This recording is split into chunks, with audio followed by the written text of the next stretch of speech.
Hello, cosmonauts. Today, we are going to be exploring what Reddit asks. Who is the most evil person you have met? Answer 1. Circa 2005, I, then a 14 or 15-year-old dude, met a guy named David at the gym when I was in an after-school weightlifting program. David seemed pretty cool. He was 17, about to turn 18. He was homeschooled. 3 months later, 18-year-old David Ludwig from Pennsylvania shot his 13-year-old girlfriend's dad in the back of the head, and then her mom. He's currently doing 2 life terms with no parole. Answer 2. Most evil were my ex-wife's father and mother. My ex-wife's parents were both a complete disaster. After they divorced when my wife was 12, her mother partied an awful lot and put my ex in charge of her younger brother, cleaning the house, cooking, etc. Complete parentification. But that's not the bad part. As ex grew, she became rebellious and discovered drugs and alcohol to numb the pain, and became completely unmanageable, so she got shipped off to her dad and stepmom's house. She turned 13 and her father, a long-haul trucker, started taking her on trips with him because his wife was tired of being a stepmother to a 13-year-old. That was both a lie and a ruse. The raping started their first night and didn't stop until she was able to move out at 17. He warned her she better not get pregnant, but took 0 precautions. He hated condoms and only whores take birth control. Neither her stepmother nor bio-mom believed her when at 14 she told them what her father was doing. Years later, after a lot of therapy she sought on her own, she confronted her mom. Her mom calmly replied, "You never told me that. Had I known, I would have gotten you out of there and called the police." X was dumbstruck for a while and finally spoke, saying, "We lived at XYZ home the first I told you and ABC home the second time. I told you twice." Mom continued to deny ever being told, and my ex remained loyal to that evil witch mother until the day she died. Thank God she died early at 62 instead of in her 70s or 80s. Burn in hell Noel and Dawn, both long dead. Answer 3. As a fisher and hunter, the disemboweling of animals is to this day my most hated activity, especially if it's in bigger animal and still warm. We learn to give every animal the quickest and most respectable, humane death that is possible. I then saw a documentary of animal skin clothing where animals are skinned alive so the pelt isn't damaged and has higher quality. Since this day, this memory comes back up every time I skin something. In medieval times, we use this as a execution or torture method on humans. Seems like we need another few hundred years to also stop doing this to other living beings. Answer 4. Stopped by my parents one day to check in and say hello, and I was greeted by 2 children I had never seen before. They were maybe around 7 and 9 years old. They went outside with my dad to take the dog out, and my mom explained to me that they were staying with them because the parents were being investigated for sex crimes. My mom worked at the elementary school, and she volunteered to have them stay with her while this all got looked into. Turned out they were basically using their kids to pay rent. They let the landlord do whatever he wanted to the kids. The big kicker is the landlord is also their grandfather. Sadly, I worked as a CO at the time and had to see this sorry piece of shit every night for 3 years. He always tried to play the innocent old man act. Somehow, the parents never got arrested. Answer 5. Went to a small elementary school with this one weird shy kid. In high school, we ran in the same social circles, so I'd see him around. At 15, he brutally stabbed an elderly couple in their sleep 60+ times each. Even put some stuff inside of them just to fuck with the cops. He said he thought about how he could kill every person he interacted with. If his best friend didn't turn him in, he would have got away with it, and there definitely would have been more victims. Answer 6. Knew a kid who was saved from his family. He was in a special school, not because he had a disability, but because he needed attention and care. His parents and grandma lived in a caravan. He and his sister lived in a hole dug under the caravan. There was a trap door in the floor they occasionally opened and tossed food or water in, sometimes shit in it for funsies. His sister died in there and he lived next to her rotting corpse for a bit before being discovered by social services. The smell, you see. He was 9. The parents and grandma were evil. I have seen a lot of abuse, lots of bad people, but they were completely, unrelentingly unrepentant. I have an adopted sister, 56 years old now, with severe intellectual disabilities. Her bio mother beat her around the head with a cricket bat, causing brain damage. Both her parents allowed her brother to gang rape her with his friends until he turned 18. She was nearly 14 when he turned 18.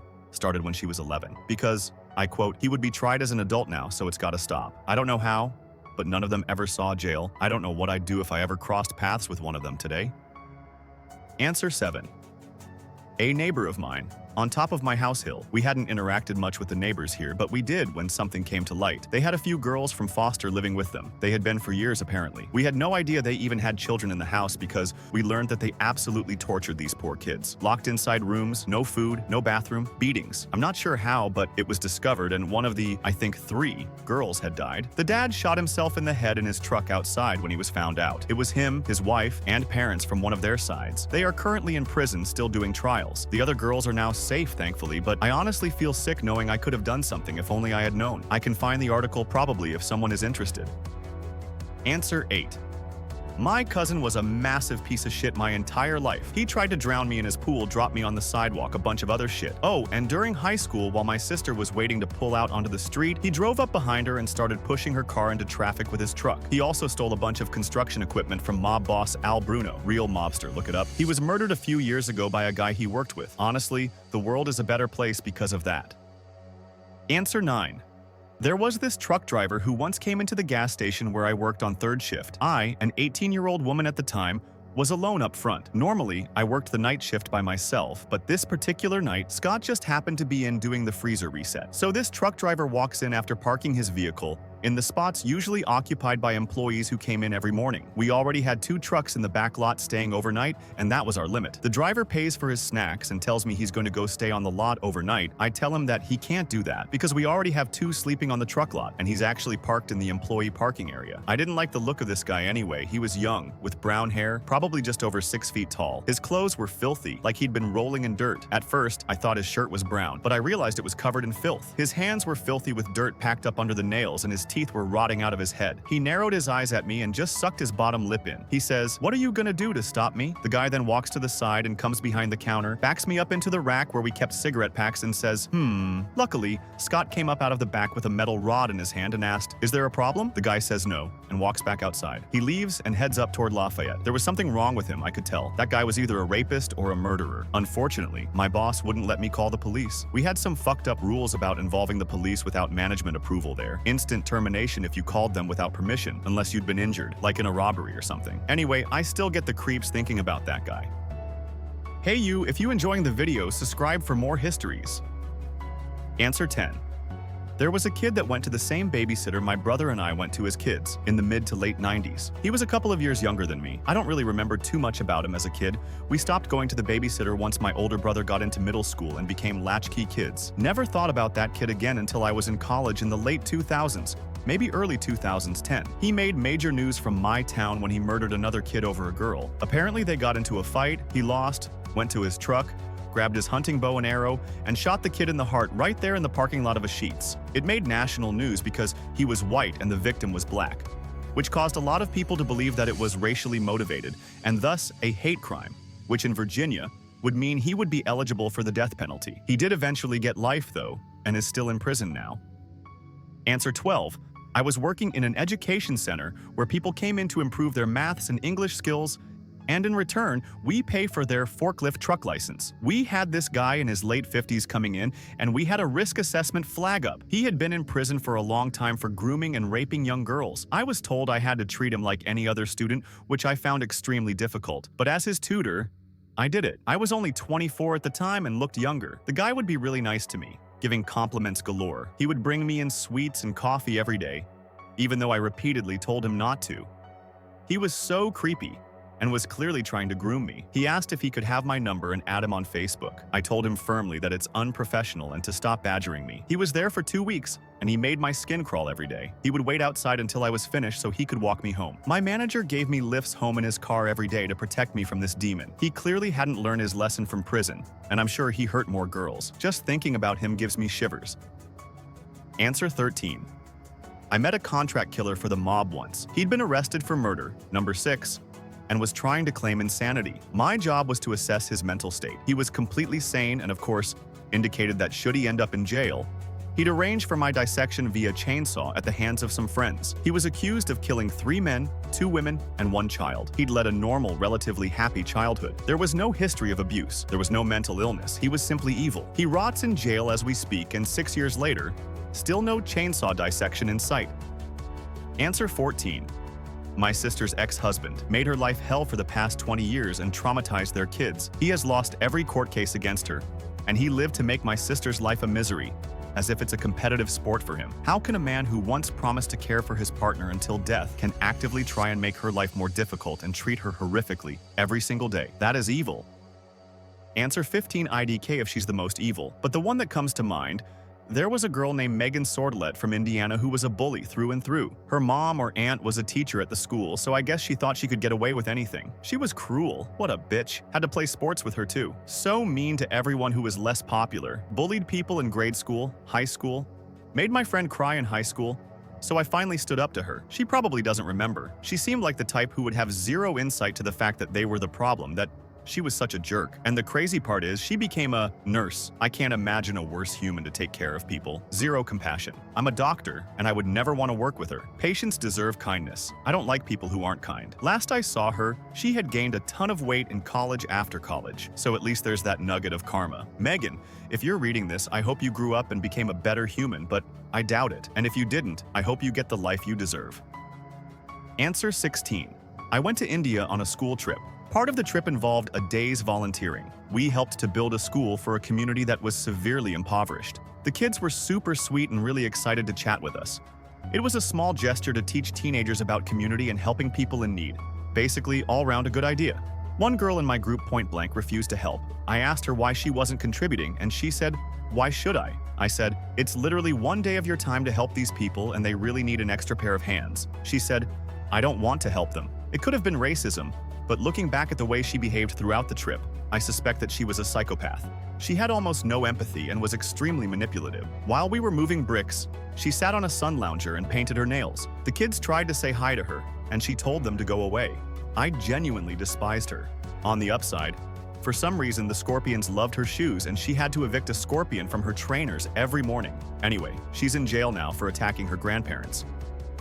Answer 17. Reading some of these comments, I don't really have anything that severe, but I'm pretty sure I once met a very evil man. Me and my sister, who were 6 and 4 at the time, were playing at the bottom of my street. It was a beautiful summer's day and we were on our bikes. It's difficult to describe the street, but it was like a stoned back alley behind some houses, leading onto a main road at the bottom. My dad was sat in our backyard watching us play, but as the street had a bit of a slope, we liked to ride our bikes down it. At the very bottom of the street, it curved behind a wall, meaning that you couldn't see the bottom of the road from my house. In other words, it was the only bit of the street where my dad couldn't clearly see us. We had just ridden our bikes to the bottom. Suddenly, a random car pulls up next to us. The man inside it was around 50, I think. He rolls down the window and asks us directions to a local town. Something just clicked in my brain. Even as young as I was, this just didn't seem right. This was a grown man asking two very small children who appeared to be on their own directions. Why?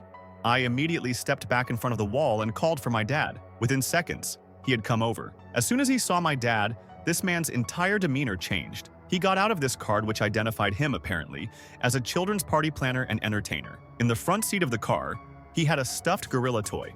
My dad immediately demanded to know what he was doing. He was not a man to mess with back then. This man got a bit flustered, saying that my sister and me shouldn't be playing out on the street like that, and that there was a fair up the road at a local shopping center that we should go to. He also allowed us both to quickly stroke the toy gorilla before driving off. Following our encounter, my dad took me to my grandparents who lived nearby. My granddad was another man not to mess with, and he was absolutely livid. We rang the shopping center to see if there was a fair on. No such fair was planned at all for that day. We reported this man to the police, but I don't know what happened to him. It's been over 25 years since I saw this man, and I always get a shiver down my spine when I think of him. He clearly was going to try and lure us to come near his car with the toy that he had and his talk of being a children's entertainer. I do not know what he would have tried to do had my dad not been there. I just can't find any reasonable explanation for his actions that are not deeply sinister. I often wonder what became of him. Sometimes I fear that he went on to hurt another child. Whatever happened to him, I hope that justice was served. Hey you! Subscribe for more histories.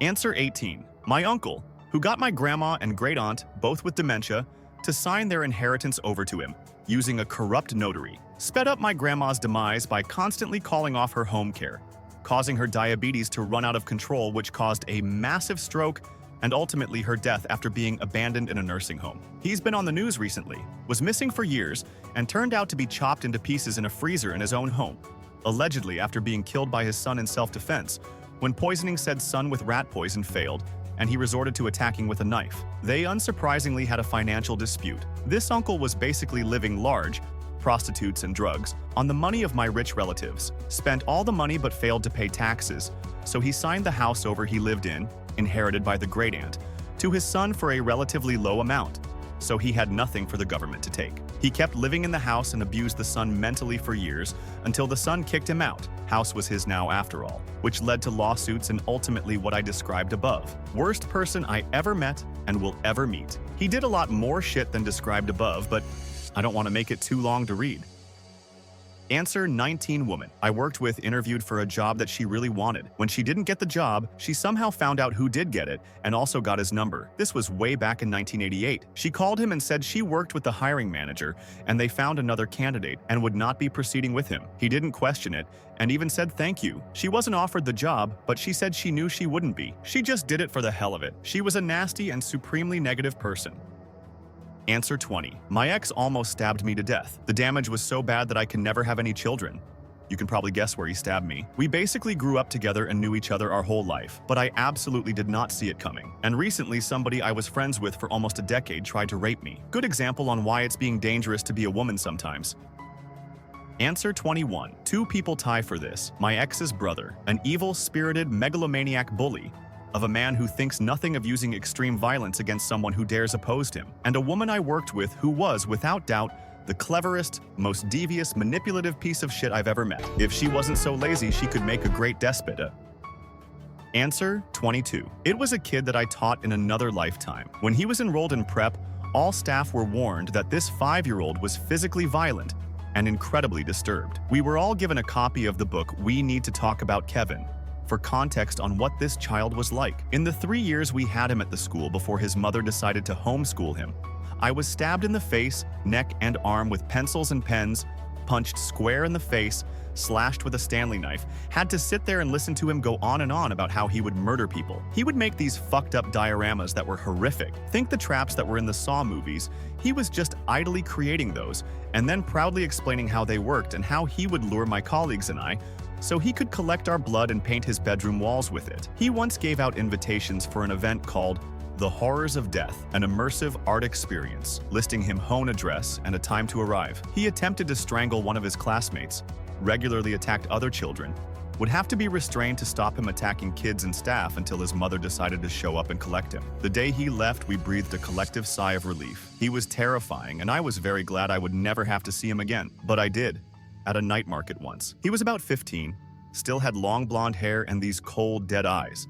He was playing on a community piano. I literally left the market immediately. After dealing with him as a small child, I didn't want to find out what he was like when he now matched me in height and weight. Kid would be about 19 now, and I shudder to think what that child turned into. And I'm glad I haven't seen his name on the news, and that guns are extremely difficult to come by in this country. Answer: 23. This woman I rented a room from for 1 month years ago. She rented multiple rooms while having 2 small kids in the house. Worse, she didn't give me keys because she didn't believe in locking doors. She also didn't believe in cooking, so her kitchen was full of non-food crap. Every day it was pizza, sushi, burgers, or nothing at all for her kids. And a suspicious amount of it too. Like she was getting lots of money from somewhere other than rent or social assistance. Answer: 24. The piece of shit who does the work schedule at my job, he's a miserable chain-smoking, pleb mad. He's had 2 heart attacks and 2 stomach surgeries, so he can no longer eat 4 cheeseburgers and a case of Coke. He turns a blind eye to drinking on the job as long as you blow him. But if you don't kiss his ass, he will try and gaslight you into missing work or plain and simply won't schedule you for work. He's honestly the most miserable man I've ever met. I would rather shake Hitler's hand than spend a second trying to be friends with him. He's so rude and just plain as mean as they come. Answer: 25. I used to smoke weed and do psychedelics with this dude L back in high school. Tried to kiss one of my other homies, also a guy, and got rejected. It wasn't actually a big deal to the group, but he took it hard and I didn't see him much after that. Nice dude. Had some problems, but no major red flags. I think he was homeschooled. He was kinda a friend of a friend, so I'm not totally sure his whole story. TBH found out not too long ago that he has been linked to at least 2 axe murders, and counting, and is currently awaiting trial. He apparently also threatened his parents with an axe, tried to kill his dad with a kitchen knife, and got smacked in the head with a bat when he was beating his 12-year-old brother up. Answer: 26. When I was already 20, my mom married a man who, on the outside, seemed to be the nicest, humble man one could imagine. It turned out he was very bossy behind closed doors, but my religious mom saw it as her duty to be a good wife. Years later, my mother was dying of cancer, and he basically treated it like she had a runny nose, never really helping her much, making fun of her sores and believing she'd recover in a few months. When she died, he was extremely surprised. Then when I, her only kid, and him went to see the pastor to talk about the funeral, he mentioned he's now ready to move on and wants to date again. That was a week after she passed. Answer 27. Dr. John Schneeberger, Kipling, Saskatchewan, late 1980s. He drugged and raped a patient, then inserted an IV tube of another person's blood under the skin of his own arm to fool an RCMP blood draw DNA test. The patient persisted and hired a private investigator who recovered a DNA sample and got the RCMP to reopen the investigation. He did the blood thing again, but this time they did a saliva test and hair follicle test too, and that nailed him. His wife stood by him initially, but divorced him when it was discovered he was also molesting his daughter. Honestly, he seemed like a nice, quiet, very normal guy. Guess not. Answer 28. My own mother. From the moment of my first childhood memories all the way to me being 17 years old and fleeing from her, daily beatings both with objects and her bare hands, getting locked in my room, daily insults and down-talking me, choking me several times until I nearly passed out, forbidding me to go to school for my base education, sending me off to work vacation jobs so that she could take the money, stealing money the rest of the family put in a savings account for me, and so much more. She disappeared to a different state after I'd ran away and found a new man to finance her life. I've considered tracking her down to give her what she deserves, but I don't want to spend the rest of my life in jail. Answer 29. I was raised in a cult. There were multiple chapters all over the world. When the leader's son, 40-ish M, would visit, I would stare at him constantly during the meetings because something about him seemed unbearably cruel to me, just radiating malice. No one else seemed to notice. Anyway, he was brutally beating his wife and kids, and upper leadership at the main branch were covering it up, which led to the dissolution of the cult. I've gotten vibes like that off of other people since then. None that strong, but something effed up has come out about them. The strongest I've gotten since was off a pimp I gave a ride to when I was driving taxi. Answer 30. Former boss. He accused a work colleague of theft simply because he had no real reason to sack her. With the accusation of theft, the co-worker was suspended until the investigations were completed. When obviously nothing was found, she returned to work at the company. But at the first team meeting, her boss said that he was very happy that she had returned, but that he would prefer it if she didn't go near the cashier and deposit box. Feeling humiliated, she resigned. After the unfounded accusation and humiliation, this co-worker fell into depression. She had suffered all her life from cystic fibrosis, and along with depression, she went downhill for good. I was the one who informed the boss that my coworker was about to die. The boss made an expression of sadness, but not 2 minutes later, he was laughing for some other reason. If ever I met a psychopath in my life, it was this former boss. Answer 31. Don't remember his name, but there was a kid I used to talk to and hang out with very occasionally, and he had a little sister. We drifted out of social circles, and I didn't see or hear anything from him for a long time. After I graduated high school, I found out he hard R-worded his own sister, who then killed him in his sleep. One of my regular driving routes through town took me past the house where his family lived, and I was creeped out just to drive past. BTW, not including sis as evil for the murder. In the words of Arthur Fleck, you get what you fucking deserve. Answer 32. 3 girls I used to be friends with but had to stop on account of how horrible they were to me. Each of them had done different things but were all on the same level of evil. Emo. First one told everyone in school when I was sick with a brain tumor. I almost died from that. I made up the fact I had a brain tumor, then proceeded to physically assault me after I had surgery and was still healing lol. Second one. She watched someone at a gaff carry me up the stairs when I was passed out unconscious from a singular drink that she made for me, mind you, and let this person sexually assault me, and was laughing, taking pictures of me passed out slung over this person's shoulder. Third one didn't have the guts to be an adult and say she didn't want to be friends, because I wasn't cool enough for her or whatever, even though she begged me to be her flatmate for second year of uni. So she made up a bunch of lies, would verbally abuse me every day, had her friends go and interrogate my friends to try dig up dirt on me, basically made me live in fear for a year in my own home. Now, I already had a hard time with making friends in the first place. Beacom on the spectrum, LOL. But yeah, after the third one, I'm not so eager to be making new friends at this point in time.